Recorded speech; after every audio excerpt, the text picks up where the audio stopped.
సరేలే తెలుసుకొని నేను మళ్ళీ చేస్తాలే. ఏమైంది ముని? ఏం లేదన్న, రీసెంట్లీ మా బ్రదర్ ఒక ప్రాపర్టీ చూసాడంట, ఆల్మోస్ట్ ఫైనలైజ్కి వచ్చింది. ఓకే. ఇప్పుడు దాని గురించి ఎంక్వైరీ చేస్తే అది FTL లో ఉందని చెప్పేసి అంటున్నారు. అసలు FTL ఏంటో ఇప్పటివరకు వినలేదు, దాని గురించి అసలు ఏమీ తెలియదు. నిజమే, అందరికి అర్థం కాదు అది ఈ FTL బఫర్ జోన్ అనేది. అంతేకాకుండా బిల్డర్ దగ్గర డాక్యుమెంట్స్ అడుగుతుంటే టోకన్ పేమెంట్ అడుగుతున్నాడు, లీగల్ అడ్వైజర్ దగ్గర అడ్వైస్ తీసుకుందామంటే అడ్వకేట్ ఫీజు అడుగుతున్నాడు. ఇప్పుడే ఇన్ని ఖర్చులు పెట్టుకుంటే ఫ్లాట్ కొనేసరికి ఇంకెంత ఖర్చు పెట్టుకోవాల్సి వస్తుందో. నీకు HRCS ఇండియా గురించి తెలియదా? HRCS ఇండియానా? ఎవరన్నా? వాళ్ళు property match makers.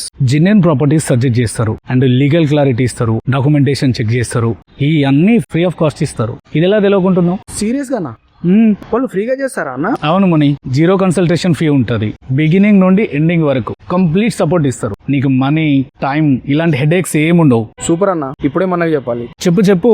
HRCS India తోటి జర్నీ స్టార్ట్ అయితే టెన్షన్ ఫ్రీ ఉంటది, ఎలాంటి హెడేక్స్ ఉండవు. ఇలాంటి గొప్ప విషయాన్ని ఫస్ట్ అందరికీ షేర్ చేయాలి మనం.